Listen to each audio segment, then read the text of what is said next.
me twe wadwene abase and they say program for Floya Abba Attention TV ya to ne din Abrabo Asetena pa me pese wo twe wadwene ba program na e hira nkrofo bebre na program a wo hwa pese ahwe bi mu. You see, just watch it. Abrabo Asetena pa wherever you are in the world. It's a powerful program that will help you. Okay? And even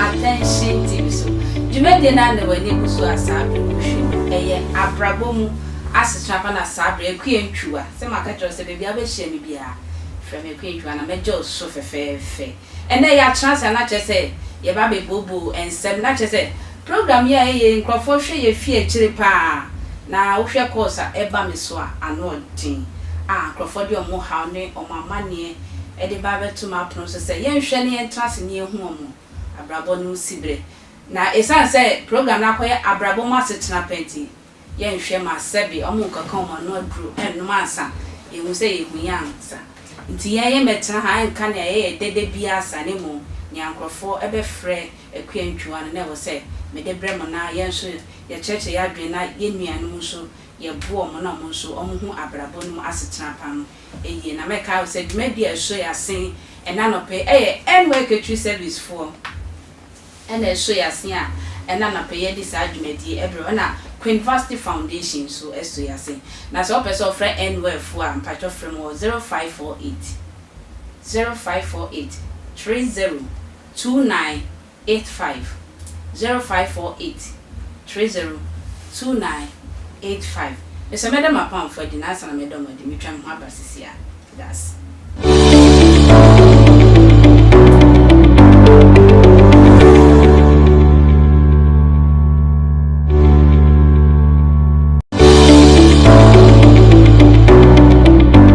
the Bishop Dr. James Kwesi Ado. Na me twe wadwene abase bi ho ene say program for Floya Abba Attention TV ya to ne din Abrabo Asetena pa me pese wo twe wadwene ba program ho na e hira nkrofo bebre na ye program a wo hwa obeso ahwe bi mu. You see, just watch it. Abrabo Asetena pa wherever you are in the world. It's a powerful program that will help you. Share and the money be a say ye kasafa asofo ene omonnyuma asofo yerenom aware mu nsam ai na me say me ne osofo maame obapa obaso no aye frɛ no Reverend Mrs. Antwi hi Mrs. Shiano na wankasankasa wa Abrabo ebe kra behwe. Look, don't miss this program. It's a powerful one and I invite you every Wednesday, come and let us study together. Thank you. See you. Onuado for our sheme. Midin the Bishop Dr. James Kwesi Ado. Na me twe wadwene abase bi ho. Ene say program for Floya Abba Attention TV ya to ne din Abrabo Asetena pa. Me pese wo twe wadwene ba program ho na e hira nkrofo bebre na ye program a wo hwa obeso ahwe bi mu. You see, just watch it. Abrabo Asetena pa wherever you are in the world. It's a powerful program that will help you. Share and the money be a say ye kasafa asofo ene omonnyuma asofo yerenom aware mu nsam ai na me say me ne osofo maame obapa obaso no aye frɛ no Reverend Mrs. Antwi hi Mrs. Shiano na wankasankasa wa Abrabo ebe kra behwe. Look, don't miss this program. It's a powerful one and I invite you every Wednesday, come and let us study together. Thank you. See you. Oje bread train. Na so na madam apam for na make out say awbra se na ni de manuanu ma mode ensama bre say ye ntrase encha adwin. So ensam ne dose no. Nti wa mesro ye ntimi endu ho enne no. Na me ya adoma da senne wo so de no ye be fa. Me pese wo so be gibre ene ensam ne ye fa binti wo so be gibre na wo so wanya ebre na wa hwe ye nsania asem no ebesi aka. Akoye say obi a oti ahemfie na wo de wo say ukro my for no nsam fa na de bia nsase na wo beton adi a ukro na ye nti na wo say ye bebia ye nua no so de nsam na ba na ho bua sonya ne ton nti na wo say dan ye ni ekohwe mo na ye kon mo nsam se ne akomato ye mo ebe ba nti me da mapamfo adi ye wo ye maame one and only Philomena Ampofo. I ain't be money din ever has seen. Ever Philomena Ampofo that goes relation and money na ano.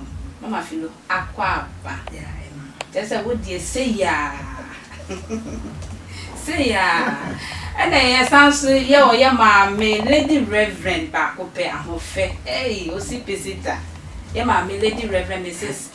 Victoria Frimpong out that asafwa a Kingdom of Great Kingdom Ministry ano ewo anya school junction on.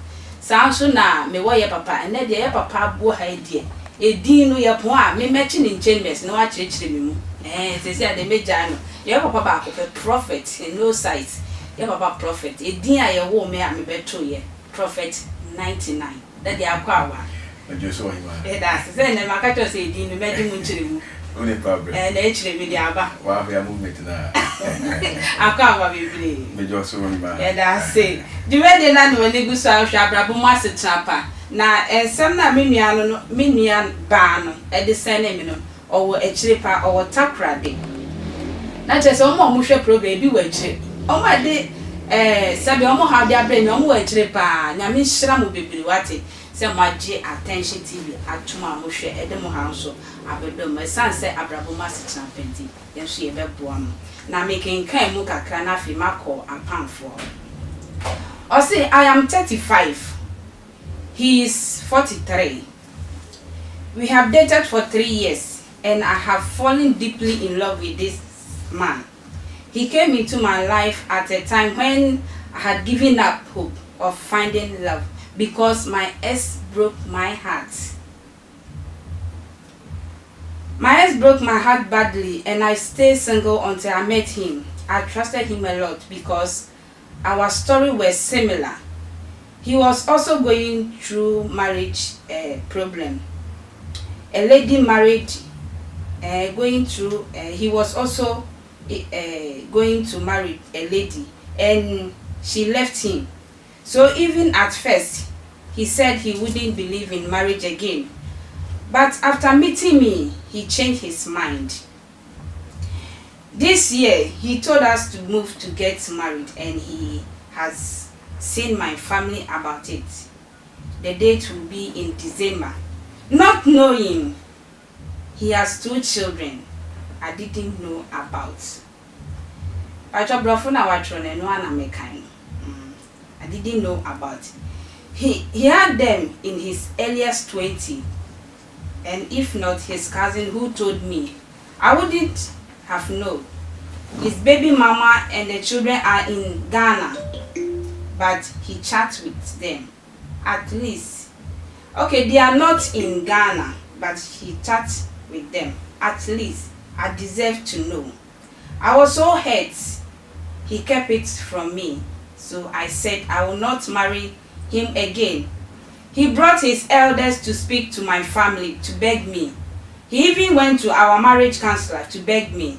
The pastor has spoken to me and I want to accept him back and forgive him. But my friend is saying a man who can hide his own children is dangerous.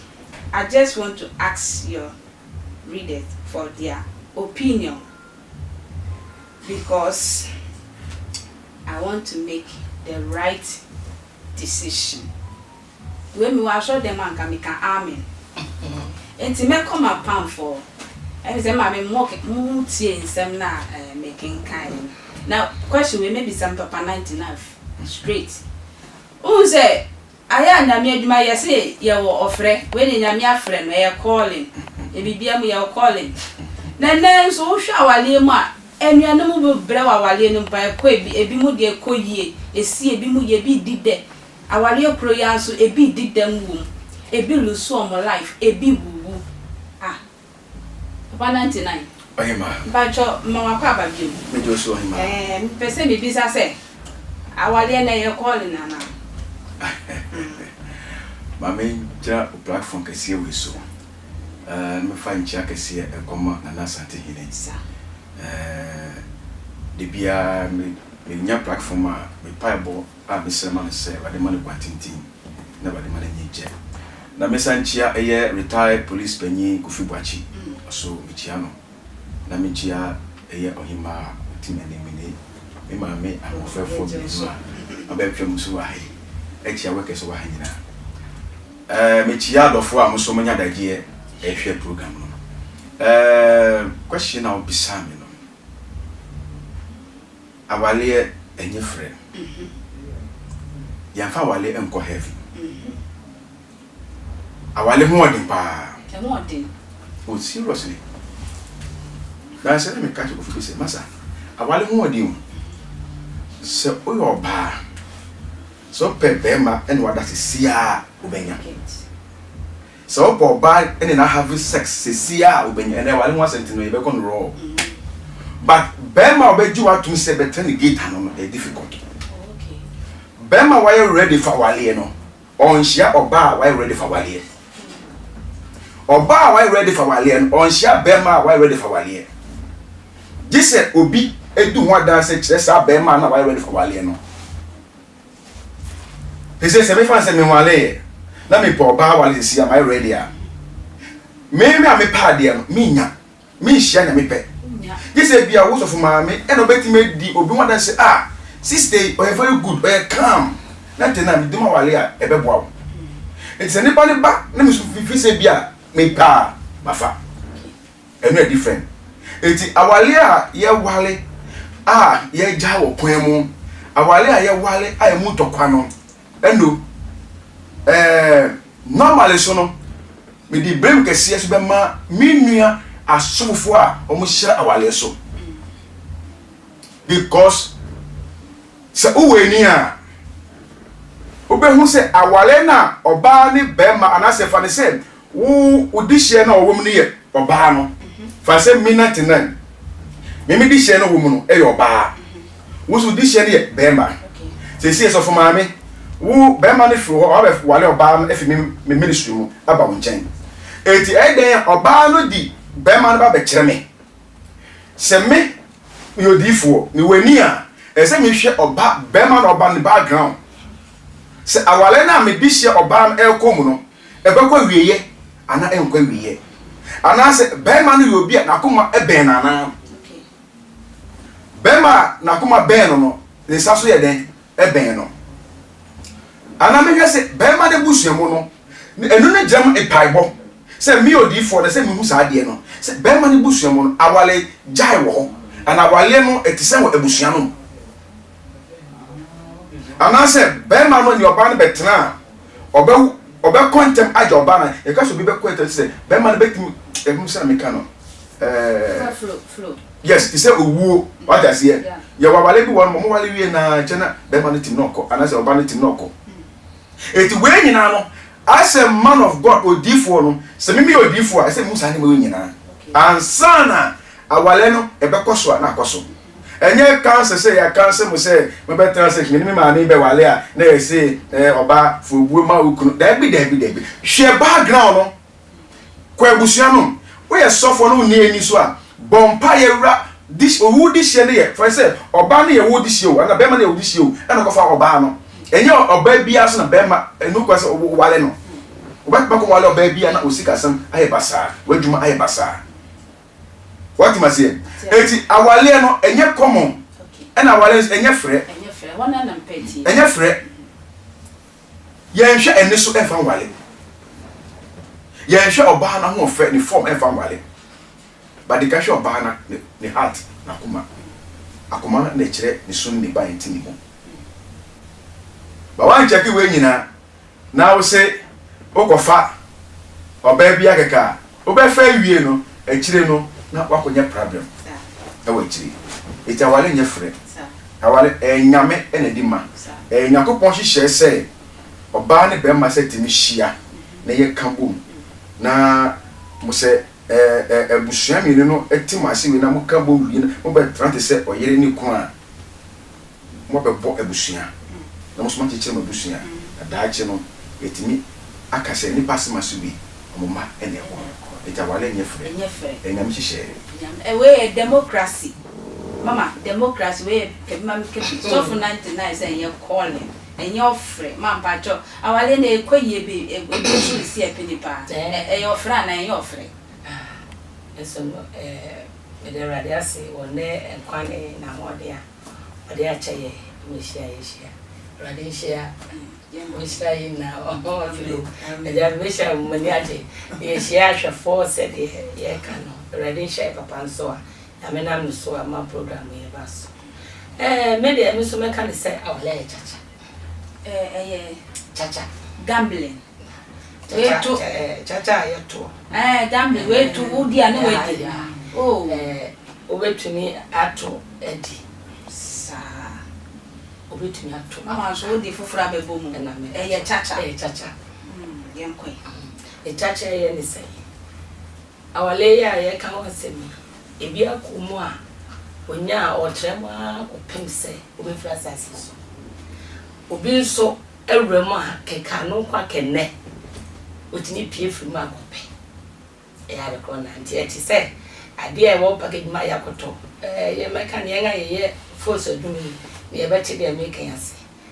Baby, company back on your munuma, a betting yakoto, over chat, over straight, with tea down, over super chance. But I know my chrono.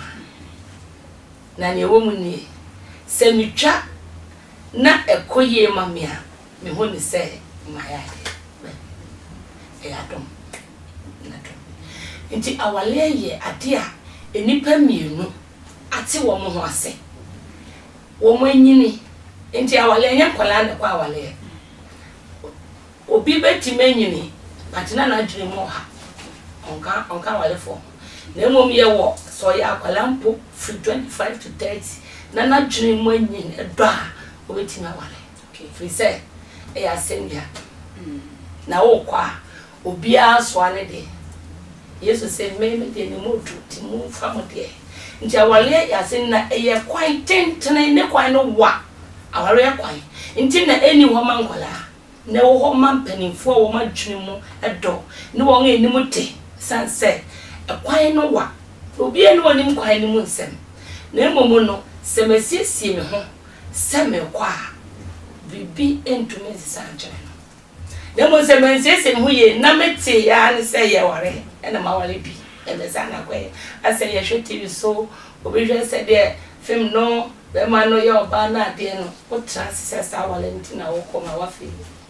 Mamma Pajo say who's yes, who's a woman.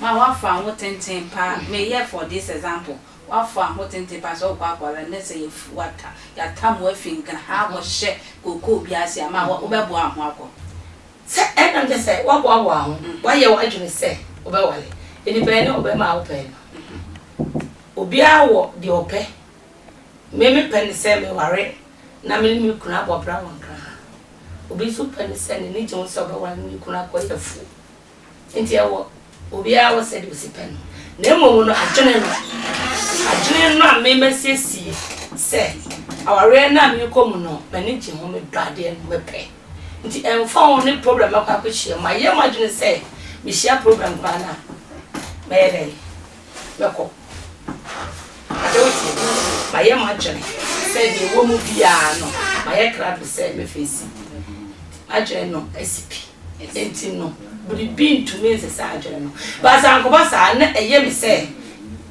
me che ana obi ye wale na me wale bi dia odo me nada ntimi nko sanse sebe wo oba filo about 99 say your friend yes and I am so say ye chacha that is say one year papa de na ya bo am impa jo so de foforo be ba na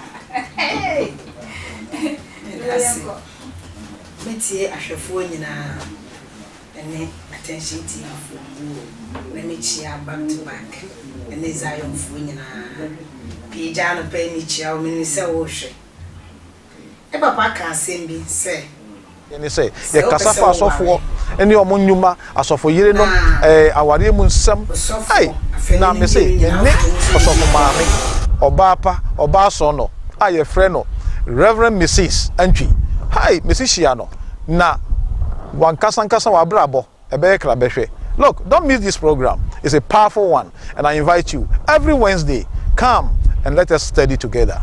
Thank you. See you.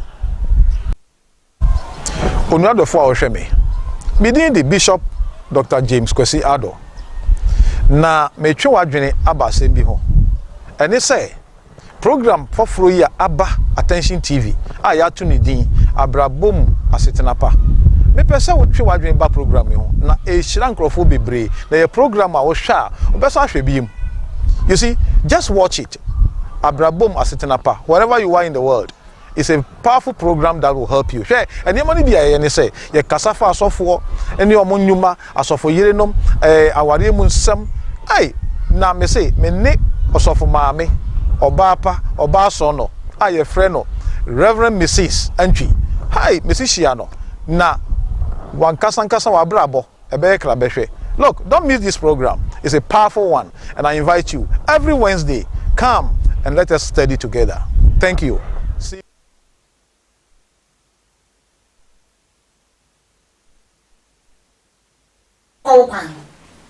Sani ohunu se okuta ma mienu ni nua aka akira wo se na ekọ na wabusa no watimi ehunu no una wokọ kwan asofo ne de ba be pa chew na afofo e ba be pa chew na woni ne tsena imneti akakra na de na ohunu e wo no ho achew pa na woji atom ayete se wokọ hu be ma mu date na pan obo no opa chew no di bibi pa chew na woji ka hu se wokọ no tama mu date ni wani entu ba wokotena efie wa adan ni mu na wani ebaako ebetu enti enna mastati na mo gwabra na wo hu bibisa ankoye no enye madam fo se enye me sofo se enye emi nua bi se eye wakoma na wo de ekọ enti wo a wo fi se ba bia wo kọ na mo wa na watete asan emfa uti kwenkorom no waka se mi hu yanko ebi ni mo kan bi ade we de mi hu yo na nkese se me san ye dan na wasan enti ono wonti na koma ono no wokotena enya adamfo anase sofo na o pacho amane se enya we won fanche no ese ma si yekuta bi ni ama meme hunu no kure no ni de nkola no kwa wo besan aba ompene da abaka se ye mienu ene wan kan che ma wale oda be ma kuta koma mere obi a sisi a ne ye jemu enti omo nanti ka kre bi no a de ohun ye no office o de kokwan na emwo no e ka me ko de aka meka so nsa kama ne nkokora pacho no sma de nche yeah, that's Mama Filonia, Misha, Pa. That's 99. Before I say, be dry on Pacho. I buy you some one a yedi who boy. Pacho, Bemana won ma, me. A day in Tinkuan, Tina was a day, San Colano, SC or Ban.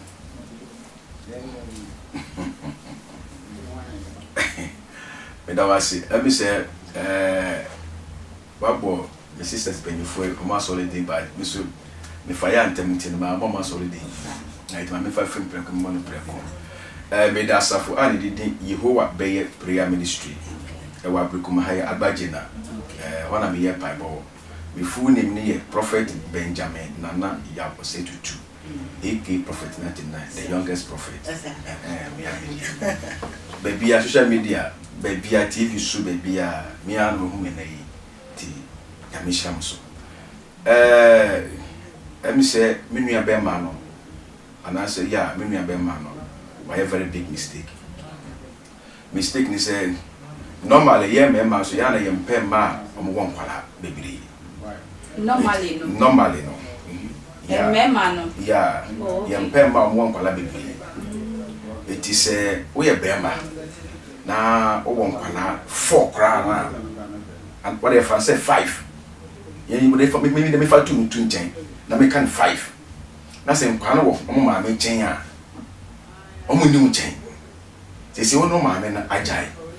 I was said they say so to me. But remember, they say, oh, buy new one. You will say, we sensing what's my we are okay. You do pay Subina say, oh, buy new one. The respect now, you be mom as a married man. And you boo but any osa. But just one out there be animal. A womusa. Who will seek it? A womusa. I didn't think because of our little. A womusa. Jawania, what our liam be a 1 year, what channel on your own while you. And no. What I say? But as a young guy, be say, I think a age of 30 years, dear, or know that stage in the year. It is say, o nkwala mienu na akohia oba ofisi de woni gi oba no ho a nia oba ba akon de aye wo no sebio wo munyansa aka kire oba fofo no sei no ba we di ye me e je so hu sa nyansa na bio aka je ne se ohima yi me na wo mienu ba nkwala no onu ni mi che omo woni ho eti me die masede se nkwala na ba wi ase no enye me na enye mo pe na mo ba eye me na me pe na me no ba eti masede se tin hwe nkwala no eti me make sure say ana me make sure say busum bia no kakra manye bia no be dem wo but me no na e boy bra eti o ka sa kire oba no new command wi a ness odo a obeto ase so ondo so a obetwe ne ho na da mi say ono so ompe be ma owo nkwala mienu say me so make say me mpe oba owo nkwala mienu no ono so make say me ompe be ma owo nkwala mienu but e bia na the time na mu date na mu start Abrabo hase na mu twi mpran no be ma no se bia dating no the battery mpran say mpran twi ya mpran twi na no se bro for the say dating but o di ba twi ka se mu twi mpran ya e di se mu twi mpran kwa na se o mpran twi mu no se nyi semba na wantimi anya oba no ho de akwa na ye mpran ba akwa na nya wo dia enya wo be ma no dia o ya mo twi mpran na nyi semba no wo a akwa na ba wi ase o ye mpran ba like seriously so what do ni di busani be na ni mo ka ni pepe mu a ka o shi abai wa no me no titama mle me to nchire yes if we be knocking kokoko sa knocking no as kire se oba ni fia owo nchen so bi di wati gidigidi no bi sankra na no di mkra ko ra oba ni fia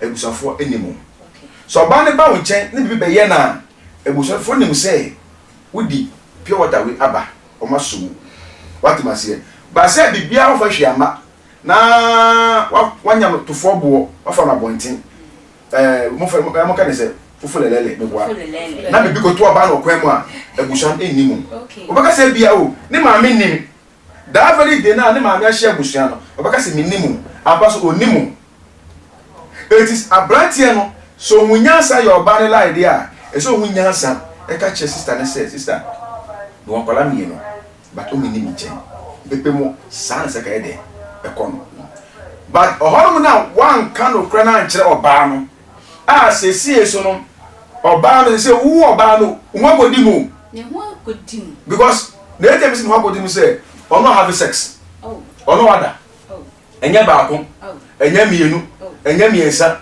wa go si ne niama ebia make kura no ono be ma no ahye odwa so wan hye odwa o ebia make kura no usika so ade esa godi because we hear the name nyina they say wo ho godi so wo godi mu dia esa wo we tam na mo start for no na o we hwe se ekwe so won kwala mienu kwa won chen kwa na se mi ko wale na ebe boa me ana se emboa me enye obi na be to fo se ko what must say because see no se be ma na mo twi mpra no a se wo hu se o won kwala mienu o ba ebi no hwe se ne search ye gyan na ne search ya papa che sika l'argent on se fait one man kwa chen se pop oyin sika mo ba yes what does here to say onye say ebia be ma no oyin sika na ebia me bisa me bia o de mami ana ni a me crap o me mu no oye mami ana oba so de ni crap o de mu no anya ama na ena enya wonkwa wo de a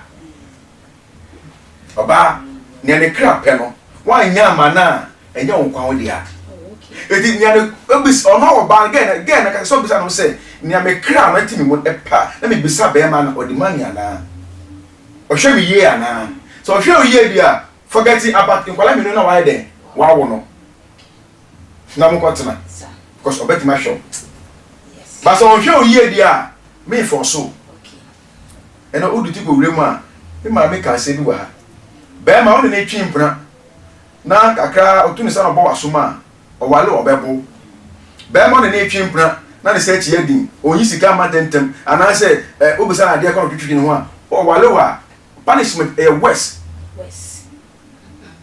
what must say etimi nua ba no futu a me be man se sia ne se se abrantie na okohia no na okita nkwala mienu no ete se bema wakohia oba okita nkwala mienu upa ubefa enyo bi ne befa se kwara kofa no by force that's it papa 99 Jumede na no ani guso a wo friend enche ye bebie amana tuna petrol o pesa wo fra patron na man dey go scream ne so no 0553344113 hey patron na man me sense su biem esan so e wo so nti ubetimi afa 0533441313 na man e de 0533441313 patron fra ye beje so pamucho mi twa me ho abasesia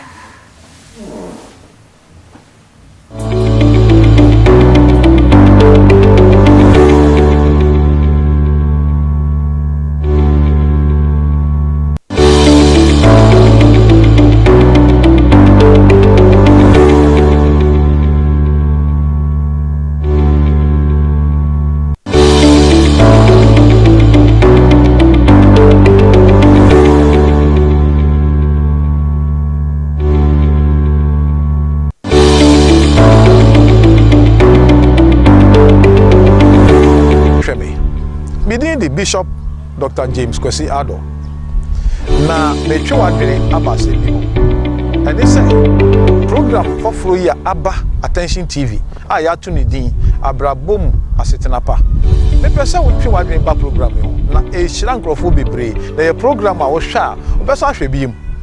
You see, just watch it. Abrabo Asetena pa wherever you are in the world.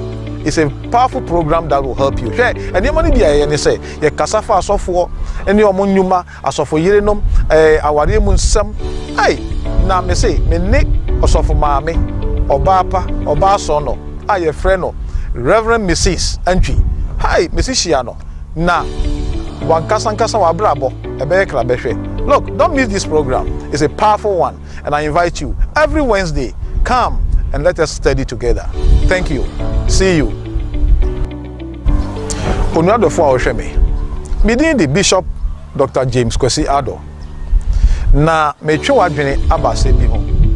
Ene say program foforo ya aba Attention TV a ya to ne din Abrabo Asetena pa. Me pese wotwe wadwene ba program ho na e hira nkrofo bebre na ye program a wo hwa obeso ahwe biem. You see, just watch it. Abrabo Asetena pa wherever you are in the world.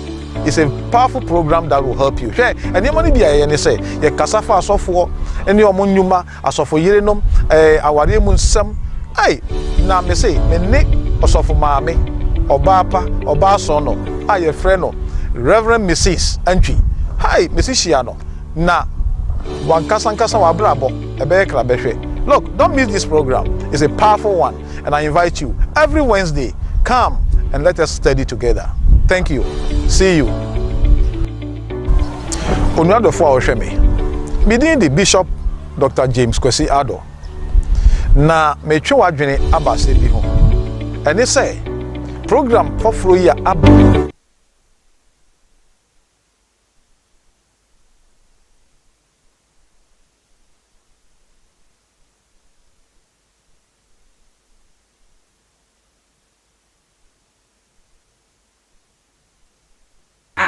Useji e dey say mame nguma ye na me kai wo say dumeku eso ya se e na no pe e dey say dumedi kama bro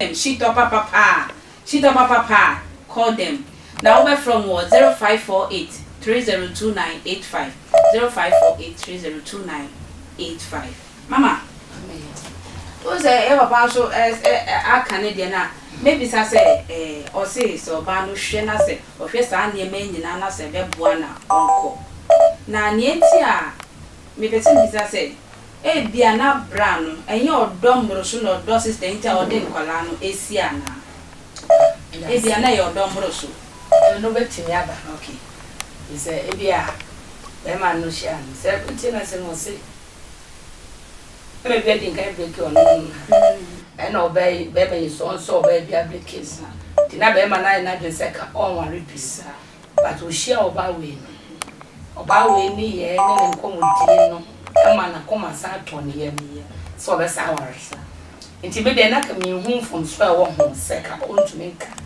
na ebia be ma no ne do no kobro so nti ebia oba no nkomo bia oni di e kasa ebia obihia ohia no no ebia na di kan na sem bi di kan be ma no be hu se opa ne ntoma ahyese ya bia oba ne mpene nti eno betimi aba ama na koye se onka na mo no sisi na metimi aka ne se ono oba no na etipija ho no nim se de e terrify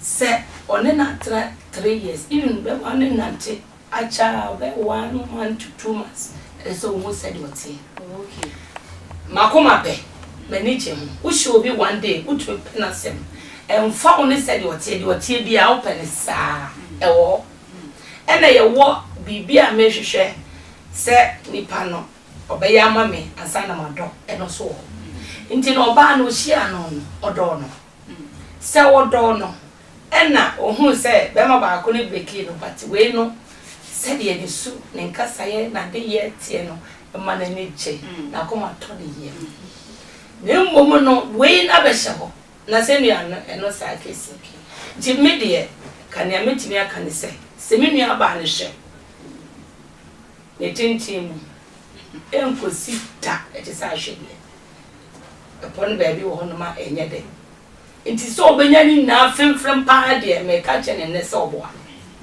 nti lu se ohwe obo be ma na mane no ansa ode man ene se no tie se na koma ton ye ma ka menko ade am se onware ofi se ne se sia na ma no enye meme ya na ne ma bi we bo menya sa kwala me bi ene ya ba kria so na ne be ko wo nkonya ye nti se yo ba no dia ko ye de nti me de se be ma na preso apachewo etu anfa share tokurum ebia ono anu mi do asam no we so nti wa hu we nti dia na dia ne mu so timi adwane atoa mpanimfo se ya bepa chewo dia me de meka se onko na ntempe wa hu se be ma no wa ma mi nti no on koso ne ndi nkomo no hu se nkran kwa ne rade adum mu ne nchen nkran no kwa san wa kwantum se wo mu ha no a no kwa se ma na edene enne bete ne mu se mani chi hu a odofo meko nti me de meka chimni abale se be ma na dia tu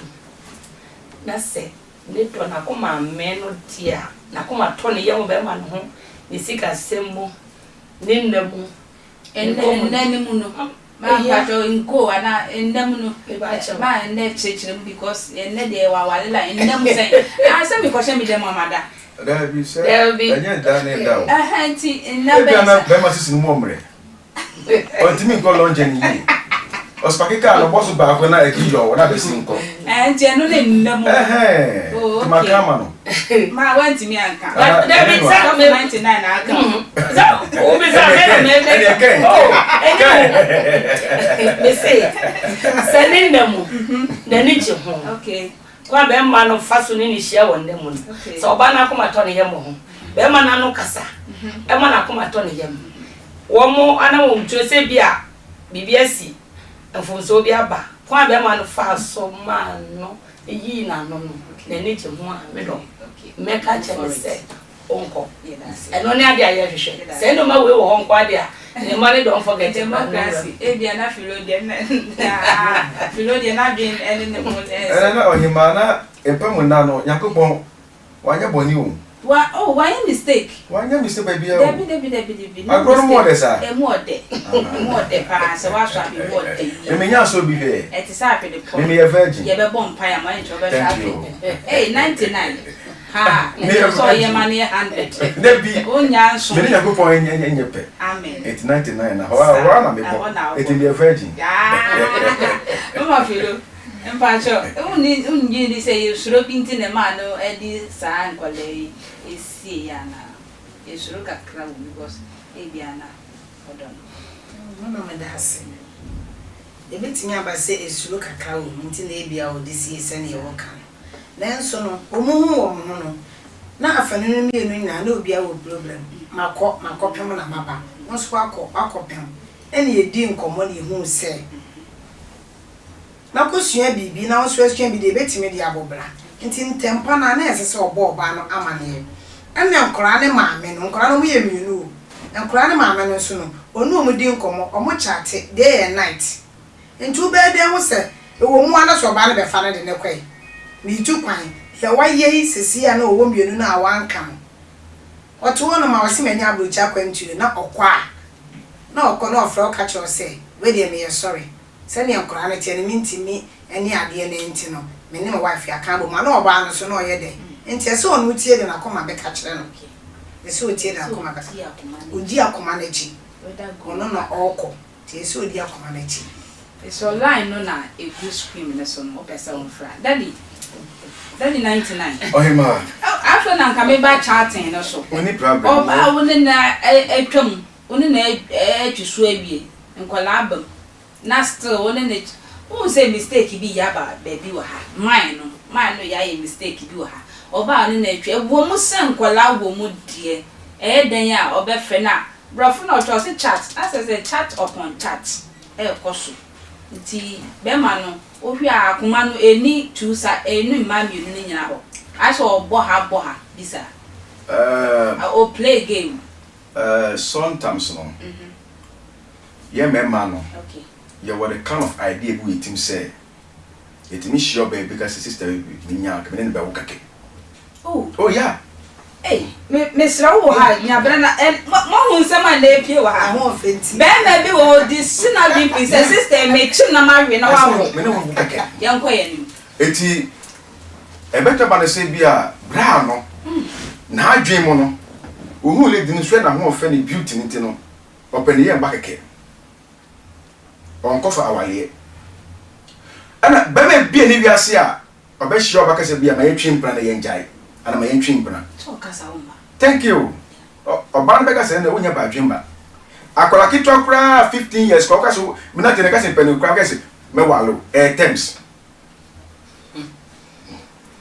terms oba sha ba so akola kura so penu kura oh sister me walo terms ba waka se ye twimpra obega se wo mu wow eti abrantie no lady na bi onhwe ni beauty na ho ofe de wi osungwa de wi otie no e na okọ ho se bia na adwemu no be na ohwe hu na osungwa bi osungwa what does it so baby a what type of bema ope so na ye mema so bema bia so what type of ba ope respect ya eti mami mra haka krebi oba hu ahu aye kan sen ahu sisi se bema bi shawa bontin no ka so pew na onya no ko dawie na wa hu sisi aso ba hu sisi no enkoye mana obekọ back to obada da na one no mo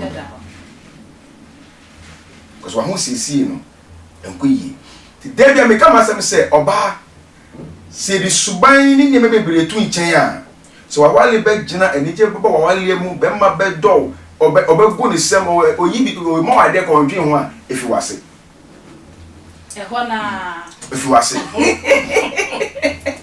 wa ma bebre agboko sa akufi prema bi a o mo di no show ma sesa ma no asa ma se mo ni nyina ewu what does here and also in bi wo ho ntiantia bi wo ho enyam hye sa de no ese eba ho okay me ka mi fi outside the country back and for na me bobo if I go chire buy na me na wo fo bi ka jami so chale to mo ale mi so mi wale e and the guy bi mo am so mate o ma me first guy mi so we dey nyam taste second one buy no patro ka hwe ya aye o taste abotire ansa da bi sa form na gina no enye mi taste one ka hwe say mo me da bi o de man ko ho mi wo me taste view by yeah okay na second one mo dey buy no sister no I me call secretary o ve bi o me overhead we be market one o na get no yet everything we do all na o me fred get buy ho na bon say ah when me taste o market go o so ba ni na kadata na mi wa outside no abrochire no ka mese ne ska dia ba Ghana se o me get ne ho ade mame nso na engine nye musu na mi pe e ma dem da pa Salome na me ya dia rough When we say me go that sister ne dem and me yi me wallet and me pagya me mattress and afo and me share say tell me dey ni ono dey chiri say eti me yes ade no oja me hoko adwuma oja mo ne dem hoko adwuma o eti ewia na me yes me ko yi wallet no me pagya mattress na condom pack and da condom mema condom pack back home and I use and I cut two. Okay. At once it put me off. Seriously. It is an idea medical for our no. One, now say it put me off. Emma Mishaka can say, my name go no by force. Okay. Two, my son condom on one of them. They decided to put me off our ban. So, where clear? I'm very clear. Move on. It is a Bemano say idea. I di papa na kodi share sister na ko be bia ma chane so me yiri na eta na ne jae no say but me ni wo ma mienu nkwa no me ni Ghana ha omu abrochire ba me de mo Ghana ha be say me no tra ha me ye boy ye bra o bet me su bia mo ba ne say no abrochire ko o ye kwa minim etimi enka say ena nya de me ni be kan bom because ono ni Ghana wa kwentu ena on fi akwentu so e me wale ni wa ha but Salty ne koso no na dam se munjae. Yeah. Munjae. Papa say nkola wo. Tie me. Oh, to me friend bisa say me ma. Tie me. Next time no omo di program ne ba. Omo my nkola no age.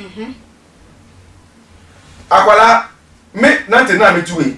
Se me no wo abaiwa. Untimi emfa abaiwa no emma me say menje na me hwe no. Okay. E ma say say wo ma me no. Wo na be kira akwala adwale. Efie niama. It's a whole debate my jack and but 8 you are do from 11 years going here or only the quiet first year jolly dear. What did he bring me? Except me general. If I don't make them or you if I don't used to say or bet much and hear mammy. Say a boy, so a boy age of 7 years now. I saw to make sure say Fakran come money papa. Now woman no kona koye dwumadin na bo life. Be man hu I send them to mission. And no person is saying, I do what you do. Now, Bema no one, no, or the enjoy. No, feel it better. Now, woman, and also, oh, suffer. Make us Bema for the question, or no, Ned man yet. No, it's in more than one shop and a year. I can't give you as well. Obey Shepherd man, you know, say, no power. Bollega to a couple. A crown. 80 so for mammy. Never say me trying to take any and the same. A brand here, no one. One for Adrimpa, uncle, she sister no. Yes. Say I dream papa, and I said I dream a fitter. Say I dream he tell me what she sister, you know. Except for can you call me in sister no. But chatty, I was to the end of me say, oh munjaye. Say can you pay me say or ban the quan ma papa no. No for papa so far about to find quan come ma, and I said the sister, and I said the mammy be, and I said the so be. Naka omhwe kwa mama but ankwa no what omo maame chekuto die omo njaye na hwade bi wa hama me se be ma no se oba no be ma se ne yide dada no wodi newu wa ya di a se onye bi da enu na oja no na se wo oba we so be ma no ne wo so no te se wi ase oba ko nhia be ma bonsam se bi da na se mutu no mo be hia ade ese mu ye ne se one ese mu tim ho ase wo be ma no eso ma sister no ehu no kure bi e wo Abrabo trust gidie e ketu bi pe wa ma sister na nji we dia for the beginning sa gidie no etiko be ma bia o ye ma sem bia so no onji obandi okay be ma bi o pe ma bia onji obandi say me nothing na say my ma say my child it me I not trust woman that moment na me know wo hono no least mistake I did obey here I put him off no say like lady way here put him off do this no once I get call me ni na chi bi besin there ono kon tiate say dey na ma bi besin there eti me nua be man adwen ono ko sister ne pe no eye negative but I do bonnet and go see ni pe open here back again no na we to ni me bi esi no eti we say girl we any bra we tia na be be ni sika obetime sisi dan asifie aye japade bebire wo nchen a sister no kwa no ni this is serious hey Say, where I'm saying, oh, why, no, because we judge she had Miss So, hey, young lady, I'm Miss Room, while young woman. Yabu true. Yabu try her baby, mamma. Now, when Prophet 99, my man who say, a man money be why. Or sure ban or show so no from now. Miss Ono be wage out keke. Or person no keke. No sell life. So when in na Hawati. No be anchiwa and work a why baby mamma. Alpha so be a maso. Mamma, who's a Prophet 99 as a brano and yard been for but sena omu go our real quine swan nessa. Won't walk be beer to talk to now quine so move our leg quine. And then I will be inside any hour on beam. So when ya no mu gwa wale kwan so awale kwan so na ekopie mu say ah ne cousin ka che ni say o bra o ma ni mini ko wanu koma o mu godi ye ko fa sa we ni ba me da so e jina ho say mini aba no ka ware na onko chese womo ebo ye ho oso ma 93 years ana yeah 3 years na e dey na wa hu no ndi say bibo me bese say ne bana ma no wan kan nti ana say chatting no wa say na si an e ya dwe e say obi sem obi sa be ma no na be ma no e kire no mo se bia obi enkwala nti e na kwa nti so ntimi enne ndai say e obi sa enkwala no ne mo no ne bo man say mama emu ada ho adua be bom oba ne hu mu na say say ano sister wo yi mema handeda meka che say emu 99 say na prophet ti he e wo ma before some women no say women emu 99 say ya papa prophet some women ka bibi ne ho na wo meka che wo I love this wo ma ene ma no so meka say emu 80 ana emu 90 say so wo ma ye bi okay it is asam no yan hwe ye nko fi say anya say bedum re bi no kwasem be ye de okay obo ha ye school time no wo ye o ba okay anto akwa na nchine oho okay ena obo ha no so a awale se ni o kan owura mu no ne ko fa so ha o ba de mu tete ba entra me kan say me di kan me kan sa awale ye wo ma tunu mu edo eni be mi eno se wo awale ka bi hu me say se wo wale na so be chaya but it's age of 15 years abayewa na wawo na so ka kire say o wontem o ye ntem na wa ye free a o be ga na kire no akaje sakura sakura ko mi hu ne da mi nim na da chi a wo hwe because wo ma dwemu sa o so o ye ntem na wa dwemu dem yo mudin na me hwe oba ne na ne pa o le gina we say o wo ntem na wa ye free wo akomode atale e hwe okran ko yi komede wo de wo baby mama ko so why e be twi mama de we mai na aware me do me say adwene sisi adwene sie se wesisi wadwena bo wadwena sisi ono ablantie no e de pa na oba ne ye ne ntia aware na amaso be ma we no so no so de pa na ko so ni nti o man ntimi ante na te se me before the mo ye perfect sa na mi bi se sa oba we na wo ko hu sa ni oba we de ye no ti mfa ye na ana asese we sunu ni a be ma we no so no we hu no ti mfa ye na che so obi anya perfect inti na aware no ye nti asese oha wo ho inti no we na ofi se sa de so ana wo ho no beti na so a ma so fi se emma no emma no na ni ma na wo eno wo wo sa nkwala no ho inti be twa ba so no sister yi sa no so nya okọ na ware we no so nya bia inti ko no wasa wi asa na ye ni bibi enye ya na owo menti ma be ma bi wale no na no inti no ye nti asese sisi ano adwena na wo ye tiri se mbebe mo oba asese mbebe mo ye no de ye ni sa adwena fi ye tinu ye ntunji na mom no ye sisi ya adwena se sana mona mi tu no se rabi ma do na mi hia be ma na oria na at the age of Bema 45 years no ni ba o ya krawa onwo se be ma hia wo nya 40 years 35 to 40 to 45 to 50 no catch out say onwo da me catch o prince o di na chia obeha Oni oni not pay so nya ejapade ne niema bia so be ho me na ada okay nti no ye nti asese sisi ewiase na ye wo no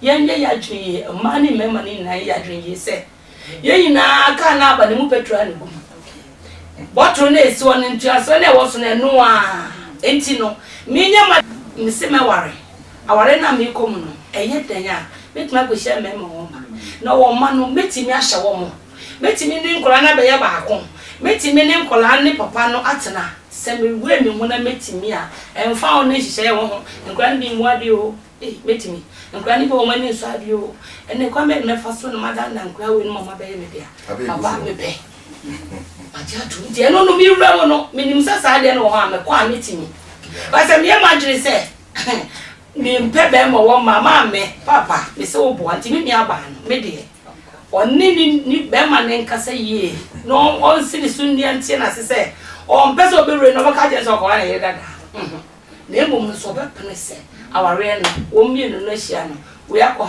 wo ba ya ka bo mi ne betime dia me se mi ni aba no on wale me da se mesro sa sem ye yakọ so be ma ne wo ma me nko wo ba ne wo ma me mpenu mesro wo ma ye nya sa de wate wa wo mienu wa wo miensa na nware a mesro won se ye emma na ya wo mienu ye nya kru ye kra ne ye ni ate sa ma no mani ate ate so wo nya no so for me jai obenya abotre abo bomb kura na we no me asa na betwa me ma me kom ma fero na ye nwura na danfo no ho adafo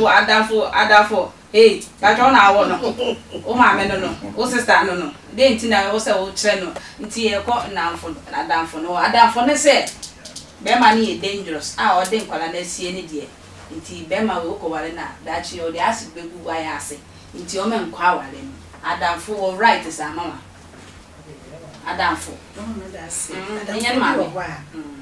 na de okan ye na oboa okay ebi wo ho no so wonu nyina na ma ebi mmaye no na wanya bi no e wo bu abam se wo nko nti ni nyina ye wadwene adamfo no be bisu wadwene wa wo ko no na be bisu wadwene adamfo bu obetimi abase wo koi na amane na okotom no wo yi wafum ebu won so woni ni nyina nam ama ye nam yi nipa ba mi ansa na mudi agoro ebetimi ase ba ko pa ebia wo favor wo sade no nso be na ma wo nyi obi se nipa no se na ni brade ya wo ko ma wonko nti ono anyi su meba mama na asa na meba mama ono na jumedi a hwe nipa cho N12 na aso ye dan me ko N12 aso ye na so de ni bia ba ho na nkofo ye shito tata ho na so de ni se shito obeka hwe so de ni kan shito isho ye o se shito me pebe ye botrudu hona Mr. Fred N12 0548 302985 no mama waduane papa omama waduane papa aben kwan papa da no obi Fred N12 for se ni sika 100 cedis me pacho 100 cedis ye de ya aben kwan pacho mon dadji ma N12 for 100 odi ya aben kwan na be ya me se mon kanche nipa no se ni sika ne ma na honya aben kwan ne ma ne kama Fred N12 0548302985 0548302985 na me chose studio line no so na a good scream na say kama Mr. Fred na ending komo me twa me wa basisi a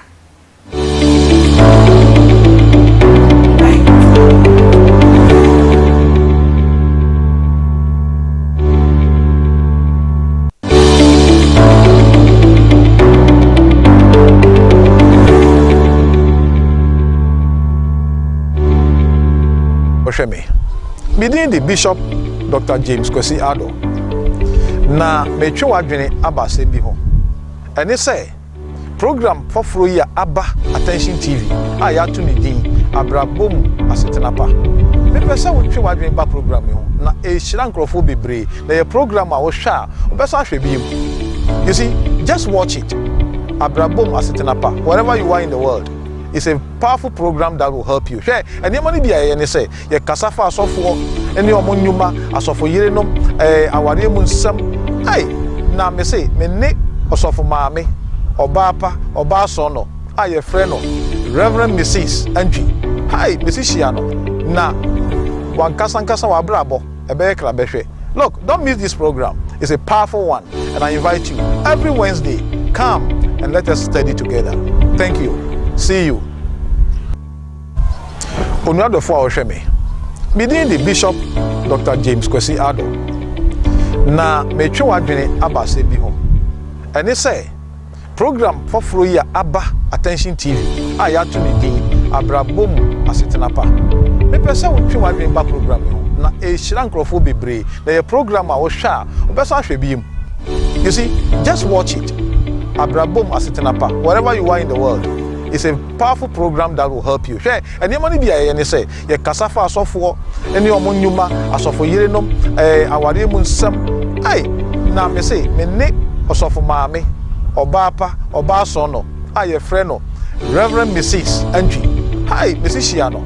Na, wankasankasa wa Abrabo, ebe krabehwe. Look, don't miss this program. It's a powerful one. And I invite you every Wednesday, come and let us study together. Thank you. See you. Onuadofo Osheme.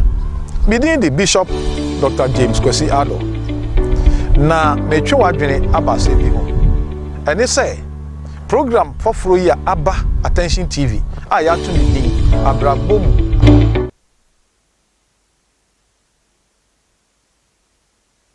Na butewati ye di nisibre be ma osisi a ye be make decision na no. Me did say oji ekwiantwa ne na pamfo di ntina odi asemi ebe tru ye pono so ha ye be ganishe ne kama ma wati na abotre papa Oyima sesi a no ye bre no ya e binti ye pese ye kire ye nua ba no ni a sesi a no decision a was say for make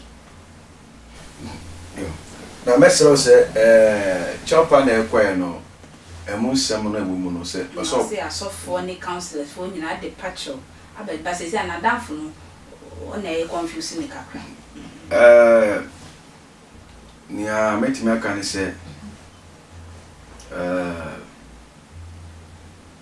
na danfo no emani tie adanfo no enum sem sesi na danfo no adan ne ho chameleon abusuma ketre odane ya okay ebia na sana bra no oyi ni yam eni sister ne di odo no ye na danfo ne fe ama ne broso ebia bra no enya ne ya ba ye ne fe oh eni ya sorry okay eni ya esa eni fe so count so bu wa ade ofa na ya okay ade ne ofa onya na ke yawa what just here okay ofa onya na ke yawo but ankonye wo na akoye akosua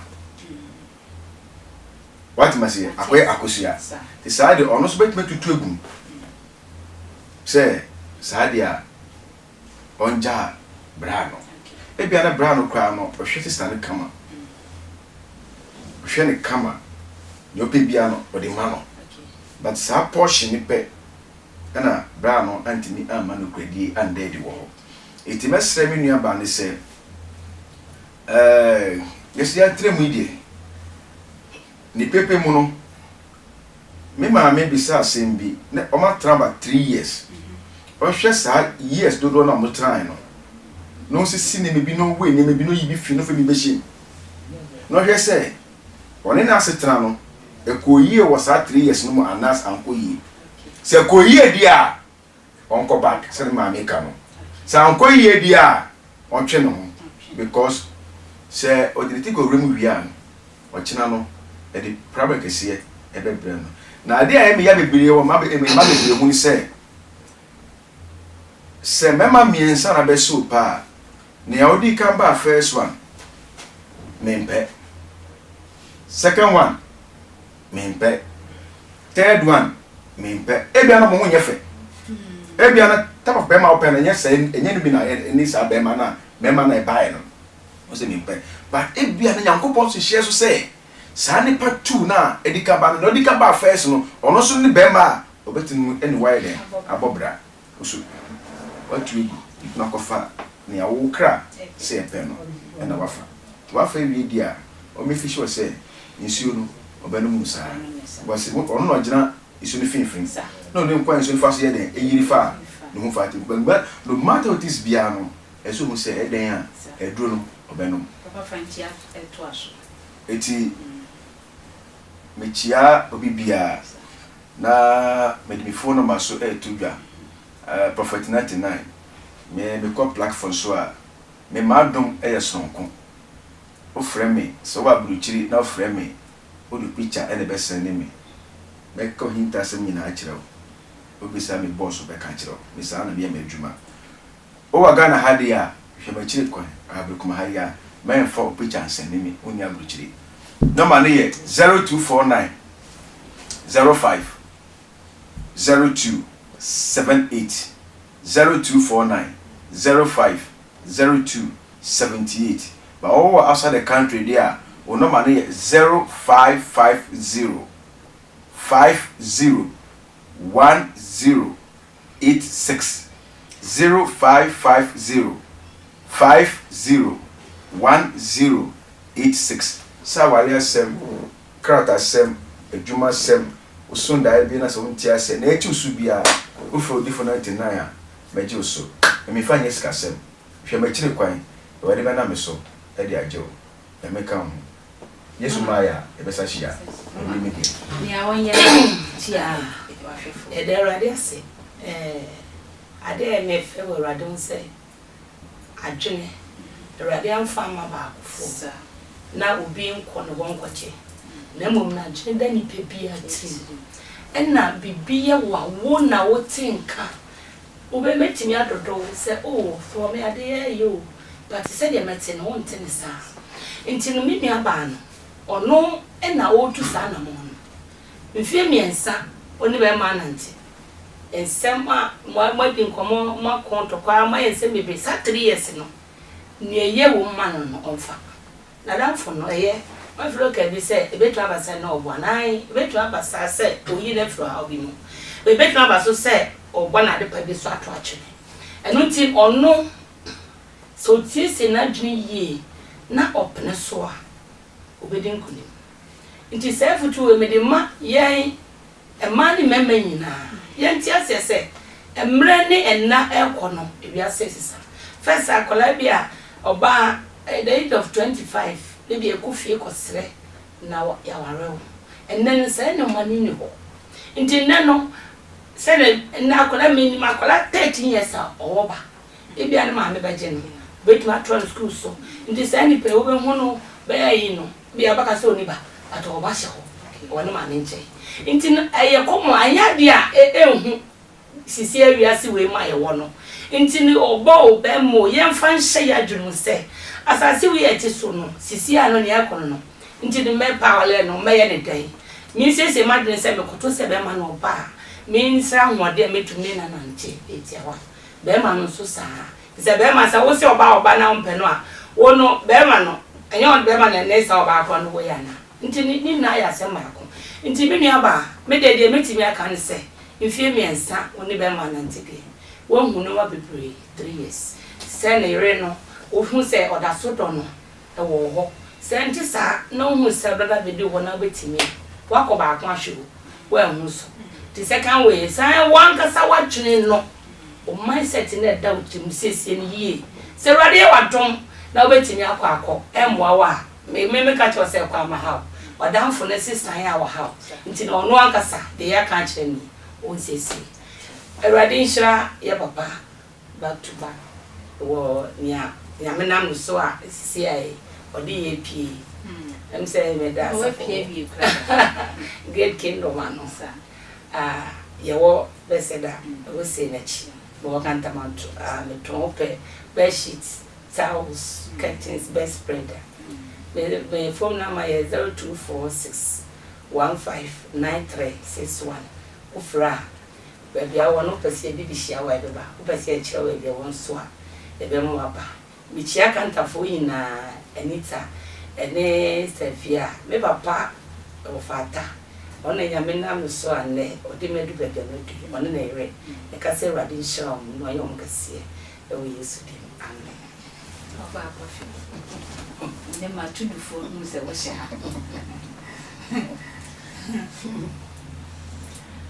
Mama dase aye nua ba no edendie so edi merade ofanya mpaibo wakobida ana waba achia na emu ye ɛna ye ne disem kaka ne se be ma no so e de atoto nipa bebre atituru for enim begidi se o ma san krofo na enim emu ase begidi se o ma na enim emu ase on fam pa bon kan yeso aye wa ye de pa bo beta na chi begidi se nya ne bedo me bibia aye fine na me da to do fo nyina ase ye nua be ma bija me da wase bebre enne modern ba wo de tajumedie ye chi na wasa ma wo hyeden na no wahwere wo maame ade tiche wo re afo bibi o bia me da nase Mestre say because of the mestre aka papa oduru papa adam for pa okay yeah no and say nim say ya ya make us say radin shan on trainer she one man dum ye kase and then now defend the sa di we de papa I don't know yet that mama timu na yo de me da sister o je be twa me yes don't judge book by its cover will be all T99 na duma ni hey o 99 no nchira ma se but o se nyankopon pe e no ye 100% won se we ni mo twa o o se nyankopon pe no ye o no di ai na on do ye 99 yes na me ka o se dwumedi na Abrabo mu Asetena pa me stress afrefo no ye pamocho because of technical problem nti ye pamocho nyame abende na otwe ye betutu ne kama na watumi afre ye namuso machire ma minnim se nkofo nya mbefre na nso because of one or two eyibinti want me afre me kai say anyway kitchen service for na ndama me mo edudu sabre me disi here ya no dendendin omo ye bibia se de bia meka bibia do fra mpacho kunsabeka sa so na University Foundation aya na corner eba no ano odin we say me pesca pon me ho we say me pesca yese we say me yese me sraw ma ho odin ni sua me ye bat esua me sre sa o te me voice na na pay ya it's also be so Queen University Foundation as na foundation enko ye ne egusu agu ahobo aso e be ko December aya me ta hwom me kono e na iba December na ye kase pa me hwe me ma yetumi ko prison sade November na yetumi ko prison ye kwa na te say ados but say wo de kakra no e be kam ho ama ne ye handle but say 99 Esiano meti 99 this all do die no be kam na ye 100 amami na ye timi akohwe sankrofo yes nyame sompa ni obi a hwe me amesi he hwe oso na amesi aka life be na mentimi da bi me dwene sankrofo no wie pa se ne be omo so ma no e be koma na se me kato ma de jaso that is me nyame som no SCP me chia odifo Prophet Erikwesi entry onu no abo ye twudoma ye dis adwumedi ebra ene me kamara makwesi ya me sure ene MCR wofia father Sam ya me sure bebre wate fi say program ye de ba onhu me so da ya me sure wate bompa na nshira ne ba me wo mu maame ya na ebedi sa me so bo me chidom ya me sure me chia ma sorry men nyina God's revelation ma tudu for man nyina me chia mu nyina mo hwe ya me sure mo pa no ma ho odi a modi awura ni madofo a wo abrochire nyina na me so ma Helena hey mama me chia pa ma Juliana me chia na me shira bebe utie bra Sami sister Muni edoson sister me sister Jekum na me sham chia obia na me adoma enne na wotwe je be san hia yakra